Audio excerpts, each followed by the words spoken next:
नमस्कार, एसएनएस महाराष्ट्रामध्ये पुन्हा एकदा आपलं सर्वांचं स्वागत आहे। आज आमची टीम आलेली आहे बुलढाण्याच्या या पवित्र स्थळी महात्मा ज्योतिबा फुले कॉन्व्हेंट विद्यालय या ठिकाणी संत रामपाजी महाराज यांच्या अनुयायांकडून एक दिवसीय सत्संगाचे भव्य आयोजन करण्यात आलेले आहे। तर या सत्संगामध्ये उपस्थिती दर्शवण्यासाठी बुलढाणा जिल्ह्याच्या कानाकोपऱ्यातून शेकडोच्या संख्येने भाविक आलेले आहेत।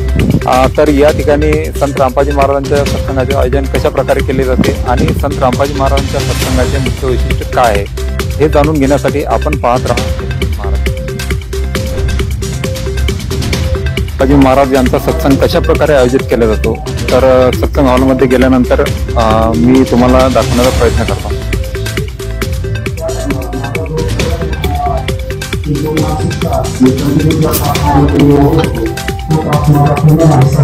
आणि त्यानंतर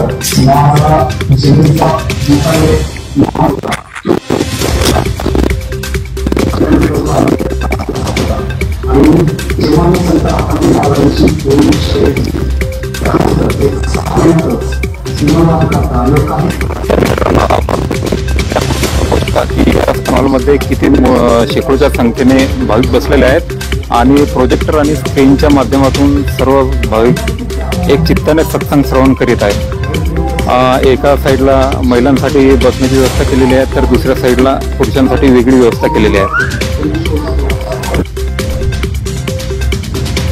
तर मित्रांनो, आज या ठिकाणी संत रामपाजी महाराजांचा सत्संग संपन्न झालेला आहे आणि आपल्यासोबत जुडलेले आहेत हे लहान लहान मुलं, छोटी छोटी मुलं जे आपल्या पॅरेंट्ससोबत सत्संग ऐकण्यासाठी आले होते। तर त्यांच्या प्रतिक्रिया आपण या व्हिडिओच्या माध्यमातून जाणून घेणार आहोत। नमस्कार, काय नाव बेटा तुझा? श्लोका महाले। कुठून आलीस तू? मी करडी, जिल्हा बुलढाणा। या ठिकाणी येण्याचं कारण काय? आम्ही सत्संग ऐकायला आलो होतो। कोणाचा सब्जेक्ट केला होता इथं? संत रामपाजी महाराज। काय सांगितलं संत रामपाजी महाराजांनी आपल्या सत्संगातून? सत्संगातून हे सांगितले की भक्ती कशी करायची आणि वेदांमधून जे ज्ञान होतं ते सांगितलं होतं। म्हणजे संत रामपाजी महाराजांनी आज सांगितलं की भक्ती कशी करायची, वेदातील आपल्या वेगवेगळ्या धर्मग्रंथातील ज्ञान संत रामपाजी महाराजांनी आज या सत्संगाच्या माध्यमातून सांगितलं। आणखी बरेच या ठिकाणी। नमस्कार बेटा, काय नाव तुझं? श्याम। श्याम, तू कुठून आला बेटा? बुलढाण्यातून आला। कोणासोबत आला तू या ठिकाणी? बाबासोबत आला। कशासाठी आला होता? कोणाचा सत्संग होता बेटा इथं? अच्छा, नमस्कार बेटा, साहेब। तुझं नाव? गौरी दासी। गौरी, तू आज सत्संग ऐकला? हो। तुला संत रामपाजी महाराजांनी कुठली जे बऱ्याच वाण्या ऐकायला मिळाल्या, कुठली वाणी आठवते का तुला? हो। आणखी? दुख में सुमरन सब करे, सुख में करे ना कोय, जो सुख में सुमरन करे तो दुख काहे को होय। या वाणीचा अर्थ सांगशील का तू? सर्व देवाला दुःखामध्येच याद करता, सुखामध्ये कोणीच करत नाही। तर आमचे परमात्मा म्हणतात की तुम्ही मला सुखामध्ये याद करा, मी तुमच्यावरती दुःख येऊच देणार नाही। म्हणजे परमेश्वराचं सुखामध्ये जर कधी आपण स्मरण केलं तर आपल्याला दुःख येणार नाही। आपला एक सांग, तुझ्या शाळेतील जे काही मुलं मुली असतील, तुझे मित्रमैत्रिणी असतील, ते तर आज मस्त घरी बसून टीव्ही पाहत आहे, मोबाईलवर गेम खेळत आहे आणि तू या ठिकाणी कशासाठी आली? मग मी इथे परमात्माचं सत्संग ऐकण्यासाठी आली आहे। तू मोबाईलवर गेम वगैरे खेळत नाही का? नाही, कारण की सर्व व्यर्थ आहे। मोक्ष प्राप्त करणं असेल तर हे सर्व व्यर्थ आहे। आमचे परमात्मा म्हणतात कबीर माणूस जन्म दुर्लभ है, मिले ना बारंबार, दरवर्षी पत्ता फूट गिरे वह बहुर्ण लगता। म्हणजे हे माणूस जन्म आपल्याला वारंवार मिळत नाही, हे माणूस जन्म आपल्याला भक्ती करण्यासाठीच मिळते। म्हणजे माणसाचा जन्म आपल्याला भक्ती करण्यासाठीच मिळते असं संत रामपाजी महाराज आपल्या सत्संगाच्या माध्यमातून सांगतात। मग तुझे जे मित्रमैत्रिणी आहेत त्यांना तू काय सांगशील? ते तर मोबाईलवर गेम खेळता, कार्टून पाहता, सिरियल पाहता। मी त्यांना एवढं सांगते की तुम्ही हे सर्व करू नका, हे सर्व व्यर्थ आहे। परमात्माची भक्ती करा आणि मोक्ष प्राप्त करा। ठीक आहे बेटा, धन्यवाद। तर बेटा, तुझं नाव? शुभम। सोहमदास, मला सांग बेटा, संत रामपाजी महाराज कबीर सागरचा उल्लेख करतात, तर कबीर साहेबांच्या असंख्य अमृतवाणी आहे, तुला कुठली येते का? सांगशील? करीत हम सुल्तानी नानक तारे दादू को किया जात सुधा भेटणे पाया व काशी माय कविता. कोणत्या क्लासमध्ये शिकतो बेटा? मी 6th स्टँडर्डमध्ये शिकतो. मध्ये मला सांग, आजचा रविवारचा दिवस आहे. बरेच मुलं खेळण्यासाठी कुदण्यासाठी बाहेर जात असतात. काही कोणी पिकनिकला जाते, सहलीला जातात, मोबाईलवर गेम खेळतात, कार्टून बघतात. तू या ठिकाणी येऊन टाइम वेस्ट नाही केला का? नाही, परमात्मा म्हणतात की घरी एवढं जास्त नाही. तुम्ही सत्संग आहे का? सत्संगामध्ये सर्व आहे. सत्संगामध्ये सर्व ज्ञान आहे. ठीक आहे, धन्यवाद. नमस्कार, सत्य आहे. तुझं नाव काय आणि तू कुठून आला? माझं नाव मनीष दास आहे आणि मी तालुका मलकापूर, जिल्हा बुलढाणा. कोणत्या क्लासमध्ये शिकतो? मी 5th. आम्ही असं ऐकलं आहे की संत रामपाजी महाराज सर्व धर्मग्रंथावर आधारित सत्संग करतात. कोणकोणते धर्मग्रंथाचा उल्लेख आपल्या सत्संगामध्ये करतात ते? गीता, 4 वेद, 18 पुराण. म्हणजे गीता, 4 वेद, 18 पुराण या सर्व ग्रंथांचा उल्लेख आपल्या सत्संगामध्ये करतात. तुला कुठली वाणी येते का? हो. सांगशील? नमस्कार बेटा, कसं आहे? काय नाव तुझं? जयस. कोणत्या क्लासमध्ये शिकतो तू? दुसऱ्या. दुसरीमध्ये शिकतो. तुला कुठली वाणी येते का? हा? आजा बंदे चरण राम की पीर पाचे पछतावेगा. तुझं नाव काय बेटा? माझं नाव शिवाय रमेश शिवादास. तुला कुठली वाणी येते? मला मानुष जन्म दुर्लभ है, मिले न बारंबार. दर पर से पट्टा टूट गिरे, कौन लकती डार. तुझं नाव बेटा? देवानदास. तुला कुठली वाणी येते?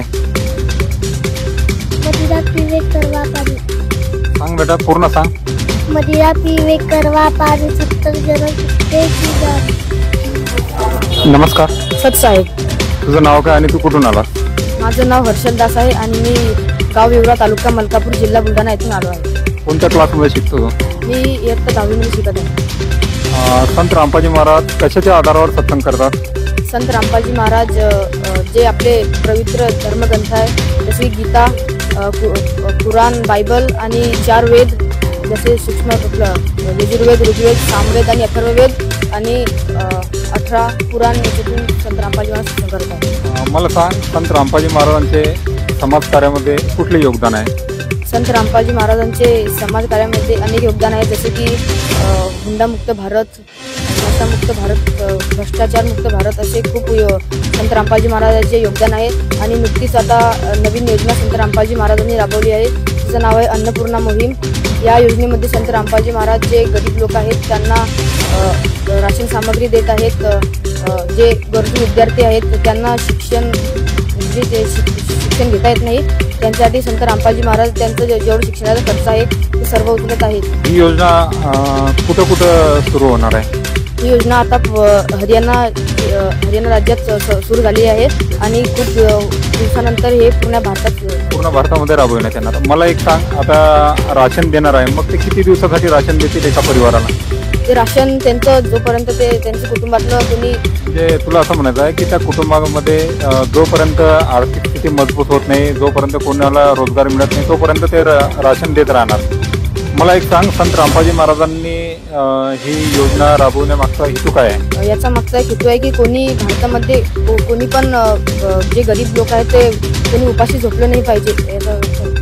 म्हणजे कोणी उपाशी झोपलं नाही पाहिजे. जे गरजू मुलं आहेत त्यांना शिक्षणाच्या सोयी उपलब्ध करून दिल्या पाहिजे.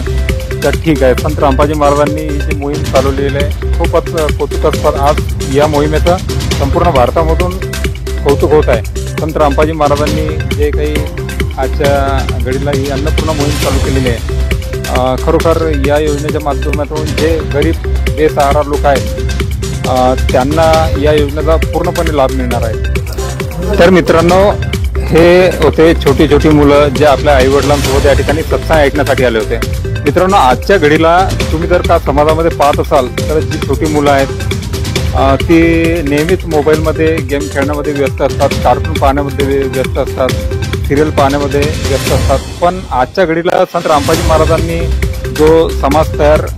संत रामपाजी महाराज जो समाज तयार करत आहेत तो या कव्हरेजच्या माध्यमातून आपण पाहिलं या मुलांशी चर्चा करून आपल्याला जाणून घेता आलं की खरोखर संत रामपाजी महाराज आजची जे नवीन पिढी कशा प्रकारे तयार करीत आहेत, कशा प्रकारे सुसंस्कारित आणि कशा प्रकारे आपण पाहू शकतो की ते आपला जो वेळ आहे तो वाईट सवयीमध्ये, वाईट गोष्टीमध्ये वाया न घालवता या ठिकाणी सत्संग ऐकण्यासाठी हे जे लहान मुलं येत असतात, खरोखर यांचं करावं तेवढं कौतुक कमी आहे. धन्यवाद. तर मित्रांनो, या ठिकाणी सत्संग ऐकण्यासाठी आलेले एक भाविक आपल्यासोबत जुडलेले आहेत. त्यांच्या प्रतिक्रिया आपण या व्हिडिओच्या माध्यमातून जाणून घेऊया. नमस्कार सर. नमस्कार सर, आपलं नाव काय आणि आपण कुठून आला? विठोबा त्र्यंबक नरवाडे. मी राहतो मुक्काम पोस्ट भालगाव, तालुका चिखली, जिल्हा बुलढाणा. सर, आज या ठिकाणी संत रामपाजी महाराजांच्या सत्संगाचे आयोजन करण्यात आलेले आहे, तर याची माहिती आपल्याला कशी मिळाली? आम्हाला म्हणजे असं आम्ही रोज टी व्हीवर कार्यक्रम यायचे, मग तो टी व्हीवर रोज घरचे लोक बघायचे आमच्या. त्याच्यानंतर मग ते माहिती मिळाली की बुलढाण्याला भेट, ते पहिल्या वेळेस येऊन गेले. दुसऱ्या वेळेस चांगला वाटलं त्यांना, त्यामुळे तुम्ही चला. दुसऱ्या वेळेस आज मी पण आलो. म्हणजे आज आपण पहिल्यांदाच या ठिकाणी संत रामपाजी महाराजांचा सत्संग ऐकण्यासाठी आले. तर तुम्ही संत रामपाजी महाराजांकडून नामदीक्षा घेतलेली नाही, तर मला सांगा आजचं सत्संग ऐकून आपल्याला कसं वाटतं? एकदम सत्संग असा वाटला की चांगला वाटला. आणि त्यांनी जी माहिती सांगितली आजच्या ज्या याच्यात किंवा गुरुविना हेच नाही, तर त्याने गुरुबद्दल जसं पूर्ण माहिती दिली किंवा चांगली पद्धती सांगितली की गुरु नाही केला तर कसं होतंय, काय होतंय, आणि गुरुविना ज्ञान नाही कोणतं, तर गुरु कोणता करावा, कसा करावा, हेही त्यांनी पूर्ण त्यांच्या याच्यातून वाणीतून चांगले सांगितलं. ते आम्हाला पटलं, आपल्याला आवडलं संत रामपाजी महाराजांचा सत्संग. धन्यवाद. तर मित्रांनो, आज हे पहिल्यांदा या ठिकाणी सत्संग ऐकण्यासाठी आलेले आहेत आणि त्यांनी सांगितलं की सत्संगाच्या माध्यमातून आपल्या जीवनामध्ये गुरुचं महत्त्व किती आहे, हे याची जाणीव आजच्या सत्संगातून यांना झालेली आहे. धन्यवाद. तर मित्रांनो, या ठिकाणी संत रामपाजी महाराजांचे जे काही अनुयायी आहेत, जे सेवादार आहेत, ते आपल्यासोबत जोडलेले आहेत. या ठिकाणी सत्संग आयोजित करण्याच्या मागचा हेतू काय आहे आणि संत रामपाजी महाराजांच्या सत्संगाचे वैशिष्ट्य काय आणि संत रामपाजी माझ्या समाज कार्यामध्ये काय योगदान आहे, ही माहिती आपण यांच्याकडून जाणून घेऊया. नमस्कार सर. नमस्कार सर, आपलं नाव काय आणि आपण कुठून आलात? माझं नाव केशव दास आहे, मी बुलढाणा इथून आलेला आहे. केशव, मला सांग, संत रामपाजी महाराज संपूर्ण भारतामध्ये प्रत्येक जिल्ह्यामध्ये अशा प्रकारे सत्संग आयोजित करत असतात, तर या मागचा हेतू काय आहे? या मागचा हेतू हाच आहे की सर्व आपल्या भारतात सर्व दिवसात आपण भक्ती करतो, पण त्या भक्तीपासून आपल्याला लाभ मिळतो का, तर तो लाभ आध्यात्मिक लाभ आपल्याला खरोखर मिळतोच. आणि संत रामपाजी महाराज तो खरा लाभ आपल्याला मिळून दाखवतात आणि संत सर्व शास्त्रानुसार भक्ती मार्ग देतात, त्याच्यामुळे आपल्याला तो लाभ मिळतो. तू या ठिकाणी शास्त्रांचा उल्लेख केला, तर संत रामपाजी महाराज आपल्या सत्संगामध्ये कोणकोणत्या शास्त्रांचा उल्लेख करतात? सर्व शास्त्र, 4 वेद, 18 पुराण, गीता, बायबल आणि सर्व धर्माचे सद्ग्रंथ त्याच्या ग्रुप घेऊन आपल्याला ज्ञान सांगतात. संत रामपाजी महाराज तर एक हिंदू संत आहे, मग ते बायबल आणि पुराणचा उल्लेख आपल्या सत्संगामध्ये कसा करतात? त्यांचं एक वाणीच आहे की जीव हमारी जाती है, मानव धर्म हमारा, हिंदू मुस्लिम सिख ईसाई धर्म नाही कोणी न्याय. यांची शिक्षा हेच आहे की सर्व धर्म एक आहे. म्हणजे सर्व मानवजात एक आहे, सर्व धर्म एक आहे आणि सर्वांसाठी संत रामपाजी महाराज हे ज्ञान देतात. मग संत रामपाजी महाराजांचे जे शिष्य आहे त्यामध्ये काही हिंदूंच्या व्यतिरिक्त काही ख्रिश्चन असतील, मुस्लिम असतील, शीख असतील, हे पण संत रामपाजी महाराजांचे अनुयायी आहेत का? हो, सर्व आहे. नमस्कार साहेब. काय नाव तुझं? माझं नाव ओमदास राठोड. मला सांग, संत रामपाजी महाराजांनी समाज सुधारणेसाठी कोणकोणत्या मोहीम चालवलेल्या आहेत? तर परमात्मांनी तर खूपच मोहीम चालवलेल्या आहेत. तर एक तर हुंडामुक्त भारत बनवणे, जो आपण बघतोय समाजामध्ये हुंड्यामुळे खूप काही स्त्रियांना म्हणजे खूप त्रास भोगावा लागतोय आणि त्या मृत्युमुखी पण पडतात. आपल्याकडे रेशो म्हणजे खूपच वाढलेला आहे आता तरी. तर मुळापासूनच यांना विरोध आहे हुंड्याला गुरुजींचा. आणि नशामुक्त भारत बनवणे, जसे की खूप परिवार म्हणजे खूप त्रासदायक घटना आहे. म्हणजे घरामध्ये कोणी नशा वगैरे दारू वगैरे पितो तर त्यांना कॅन्सर होते, कोणी मावा तंबाखू असे यांचं सेवन करतो. तर त्यांना म्हणजे जेव्हा आम्ही नामदीक्षा घ्यायला जातो त्या नियमांमध्येच ते आहे की जर तुम्ही नियम घेसाल, नियम पाळू शकाल तरच तुम्ही घ्या आणि ज्ञान ऐकून घ्या. ज्ञान पूर्णतः ऐका म्हणजे तुम्हाला कळेल की काय. तर हे नशामुक्त भारत बनवणे एक, आणि परमात्माने आता ही अन्नपूर्णा मोहीम नावाची एक मोहीम चालू केलेली आहे आता सध्या, की गुरुजींकडे एक बातमी पोहोचली होती की एक पूर्ण परिवार यांनी म्हणजे आत्महत्या करून घेतली. तर ही बातमी आमच्या गुरुजींनी ही पेपरमध्ये वाचली. तर त्या घटनेला आपल्या डोळ्यासमोर ठेवून गुरुजींनी ही अन्नपूर्णा मोहीम चालू केली आणि ही मोहीम चालूच आहे. ही म्हणजे आताच चालू केली यावर्षीच गुरुजींनी. या मोहिमेचा उद्देश काय आहे? या मोहिमेचा उद्देश हे आहे की रोटी कपडा और मकान गरीब को देगा कबीर भगवान. म्हणजे ज्यांची अवस्था खूप वाईट आहे, समजून घ्या, त्यांच्या घरामध्ये कोणी करता नाही, म्हणजे कोणी जाऊ शकत नाही, बाहेर जाऊन कोणी काम करू शकत नाही काही, तर त्यांना एक मदत म्हणून घर, त्यांना महिन्याच्या महिने राशन, त्यांचं जे सामग्री त्यांना लागते त्यांच्या डेली यूजमध्ये, घरी लहान लहान मुलं आपण बघतो, त्यांच्या घरी पण लहान लहान मुलं असतात, त्यांच्या घरी कोणी काही करू शकत नाही, त्यामुळे ते शाळेत पण जाऊ शकत नाही. तर त्यांच्या शाळेची फीसुद्धा गुरुजी भरणार आहेत आणि काही अडचण असली ती पण गुरुजी पूर्ण करतात. ही योजना राबवण्याच्या मागचा काय हेतू आहे? तर ही योजना राबवण्यामागचा हेच हेतू आहे की आता जर तुमच्या पोटामध्ये अन्न नाही आहे, तुम्ही भक्ती करू शकत नाही, ठीक आहे. तुमच्या पोटामध्ये तुम्ही तेच विचार करता की मला अन्न कसं मिळेल, त्यामुळे भक्ती होऊ शकत नाही, तर खाली भेट भक्ती होती नाही, ठीक आहे.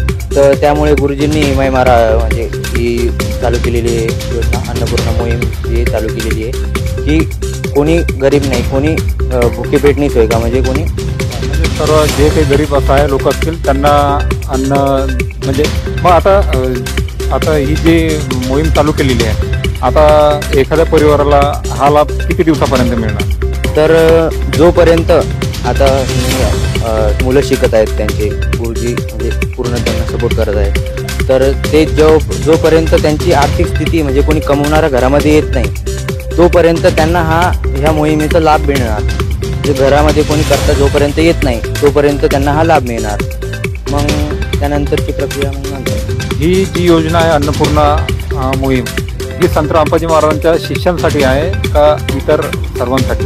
तर गुरुजीच्या दयेने ही शिष्यांसाठी नाही आहे, ही म्हणजे जे असहाय लोक आहे, जे जगतचे लोक आहे, जसं आम्ही भगत आहे, आम्ही भक्ती करतो गुरुजींच्या शरणामध्ये राहून, तर जे जगतचे त्यांच्यासाठी आहे ही.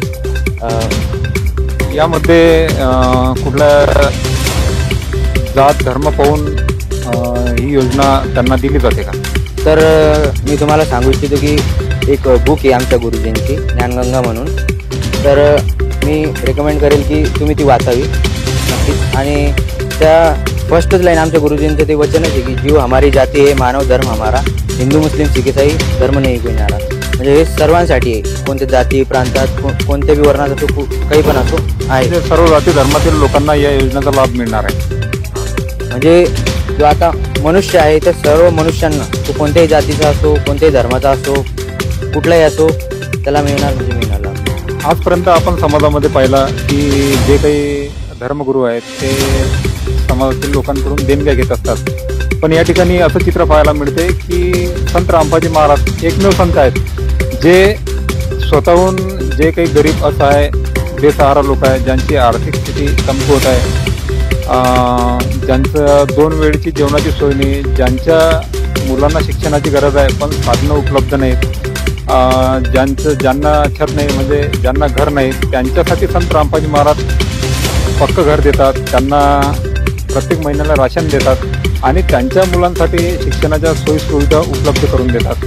तर संत रामपाजी महाराज हे जे काही गरीब असहाय बेसहारा लोक आहेत यांच्यासाठी खरोखर एक परमेश्वर म्हणून प्राप्त झालेले आहेत. आपण म्हणत असतो की ज्यांचं कोणीच नसतं त्यांचा देव असतो, आणि खरोखर त्यांची आज त्यांच्या ज्या काही मनाची जी व्यथा होती, जी अडचण होती, ती आज संत रामपाजी महाराजांनी ऐकून घेतलेली आहे. आणि त्या अनुषंगाने संत रामपाजी महाराजांनी अन्नपूर्णा मोहीम राबवली आहे. त्याचं स्लोगन आहे रोटी शिक्षा कपडा और मकान सबको देगा कबीर भगवान.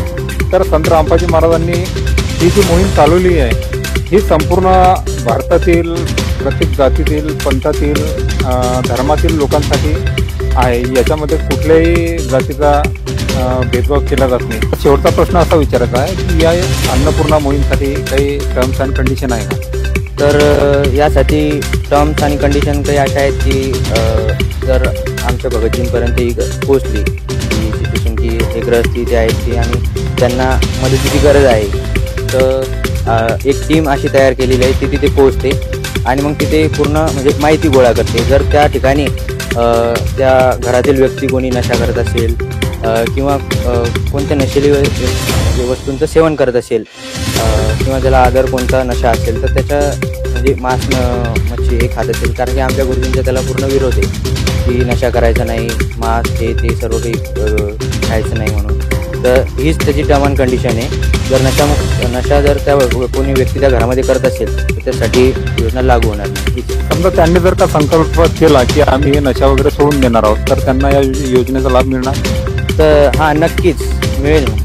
जर त्यांना असा निश्चय केला किंवा आजपासून आम्ही सेवन करणार नाही असा दृढ निश्चय जर त्यांनी केला तर नक्कीच लाभ मिळू शकतो. ठीक आहे सर, धन्यवाद. नमस्कार. नमस्कार सर. काय नाव आपलं? आदित्य दास. आदित्य, मला सांग, संत रामपाजी महाराजांनी नशामुक्त भारत अभियान चालवलेले आहे. त्यामध्ये संत रामपाजी महाराज कशा प्रकारे यशस्वी होतील? कारण की आजची जी युवा पिढी आहे ती खूपच नशेच्या आहारी गेलेली आहे आणि आपण जर का पाहिलं समाजामध्ये निरीक्षण केलं तर प्रत्येक दुसऱ्या घरामध्ये लोक नशा करताना आपल्याला आढळतात. तर काय सांगाल आपण?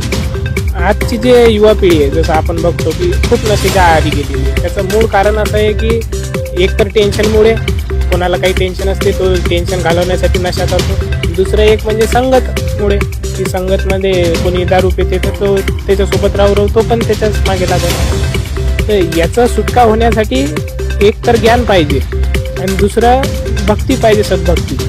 आता ज्ञान जोपर्यंत होणार नाही आपल्याला की याच्यापासून आपल्याला काय हानी आहे, आध्यात्मिक हानी काय आहे. ज्ञानाची गोष्ट केली तर ते जे काही नशिली वस्तू असते तिच्यावर तर लिहिलेलं असतं की एक सूचना दिलेली असते की तुम्ही तंबाखू गुटखा खात असाल तर याच्यामुळे कॅन्सर होत असते, पण तरी लोक त्याच्या आहारी गेलेले आहेत. हे तर झाली एक शारीरिक हानीची गोष्ट, पण त्यासोबत आपली आध्यात्मिक हानी सुद्धा आहे.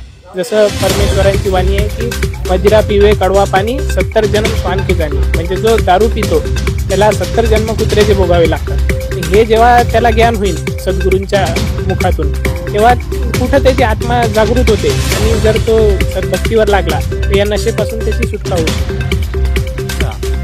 म्हणजे संत रामपाजी महाराज आध्यात्मिक ज्ञानाच्या माध्यमातून लोकांना हे पटवून देत असतात की नशा केल्यामुळे आपल्याला कशा प्रकारची आपल्या जीवनामध्ये आध्यात्मिक हानी कशा प्रकारे होते. पण मला सांग, बऱ्याच लोकांचं असं म्हणणं आहे की तू सांगितलं की एक वाणी सांगितली मध्यंतरी, मदिरा पिवे कडवा पाणी 70 जन्म श्वान के जाणी. पण बरेच लोक असे सांगतात की इथून गेल्यानंतर कोण पाहिला की आपल्याला पुढचा जन्म कशाला मिळेल? परमात्मा याच्यावर म्हणतात की जसं आता बरेच जण आहे काही म्हणतात की कोण पाहिलं मेल्यानंतर काय होतं. परमात्मा म्हणतात जेव्हा तुमचा पुढचा जन्म गध्याचा होईल तेव्हा तर कुमार पाहिजे तुम्हाला, तेव्हा तुमच्या हाती काय राहणार आहे. आता जे आहे आपण जे गेलेले आहे, आता आपण संत मानतो, मोठे मोठे संत झालेले आहेत, त्यांनी सुद्धा सांगितलेलं आहे की नशा केल्याने काय काय होतं. आता त्यांनी त्यांच्या अनुभवातूनच सांगितलेलं आहे. आता तू ज्या गोष्टीचा उल्लेख केला त्याचा म्हणजे तू जी गोष्ट सांगितली त्याचा उल्लेख आपल्या धर्मग्रंथामध्ये कुठे आढळतो का? हो, आपल्या धर्मग्रंथात सुद्धा आढळतो. जसं आपल्या देशाचे संविधान असते की त्याचा कोणी जर उल्लंघन केला त्याला हे दंड भोगावे लागतील. असंच परमेश्वराचं संविधान, आपल्या वेद गीता त्याच्यामध्ये परमेश्वराचं संविधान लिहिलेलं आहे. त्यात असं उल्लेख केलेला आहे की जो व्यक्ती नशा करतो त्याला हे असे जन्म भोगावे लागतात. याचंच एक प्रमाण म्हणून महावीर जैनजींचं अनुभव म्हणून एक पुस्तक आहे, आओ जैन धर्म को जाने. त्याच्यात त्यांची जीवनी सांगितलेली आहे त्यांनी की त्यांना अगोदर कोणते कोणते जन्म भोगले पापामुळे. त्याच्यात कितीतरी वेळा त्यांचं करोडो वेळा कुत्र्याचे जन्म, गाढवाचे जन्म, असे अनेक योनी त्यांनी भोगल्या. त्याच्यानंतर त्यांना मानवाचा जन्म भेटला. म्हणजेच संतांच्या वाणीमध्ये आपल्याला ऐकायला मिळते की 84 लक्ष योनीनंतर आपल्याला एकच वेळा मनुष्याचा जन्म भेटतो. ही गोष्ट काही खोटी नाही. हो, हे नक्कीच खरी गोष्ट आहे की 84 लाख योनी भोगल्यानंतरच मानवाचा जन्म भेटतो. मला शेवटचा प्रश्न असा विचारायचा आहे की मला सांग, संत रामपाजी महाराजांचे असे करोडो अनुयायी आहेत जे आधी नशा करत होते आणि आता ते नशेपासून कोसो दूर आहेत. संत रामपाजी महाराज त्यांना काय औषध देतात का, काय म्हणजे उपचार करतात? संत रामपालजी महाराज सद्भक्ती आणि ज्ञानाद्वारे जे सांगतात त्याच्यामुळेच नशाच सुटतो. मेन कारण हेच होतं. मला सांग, तुझे काही मित्र असतील, समाजातील जे लोक आहेत, त्यांना तू SMS महाराष्ट्राच्या माध्यमातून काय संदेश देशील? जे काही माझे मित्र आहेत जे समजा नशेच्या अधीन झालेले आहेत किंवा इतर जे लोक नशेपासून त्रस्त झालेले आहेत, नशा सोडण्याची त्यांची इच्छा आहे स्वतःपासून मनापासून, तर त्यांना मी निवेदन करेल की संत रामपालजी महाराजांचा सत्संग येतो लोकशाही चॅनलवर सकाळी 6 वाजता. आणि त्यासोबतच संत रामपालजी महाराजांची लिखित पुस्तक आहे ज्ञानगंगा, जगण्याचा मार्ग, हे त्यांनी जर वाचले तर निश्चितच त्यांचा नशा सोडण्याच्या मोहीममध्ये सहभाग होऊ शकतो. ज्ञानगंगा आणि जगण्याचा मार्ग हे पुस्तकांचा प्रचार आपल्या भारतामध्ये नाही तर संपूर्ण देशामध्ये खूप जोरात चालू आहे.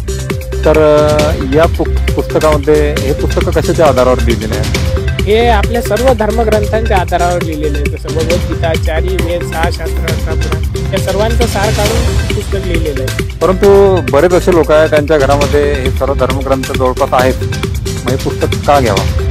हे पुस्तक अशासाठी घ्यावं, जसं आपल्या घरी धर्मग्रंथ तर आधीच आहे पण आपण ते उघडून कधी पाहत नाही, की यात त्या धर्मग्रंथातून मूळ जडी काढून दिलेली आहे. जसं एखादा वैद्य जंगलातून जडी आणतो, त्याची एक औषध बनवतो, तसं हे समजा एक औषध आहे रामनामाची. हे जर वाचलं तर तुम्हाला सर्व ग्रंथांचं ज्ञान मिळतं. ठीक आहे सर, धन्यवाद.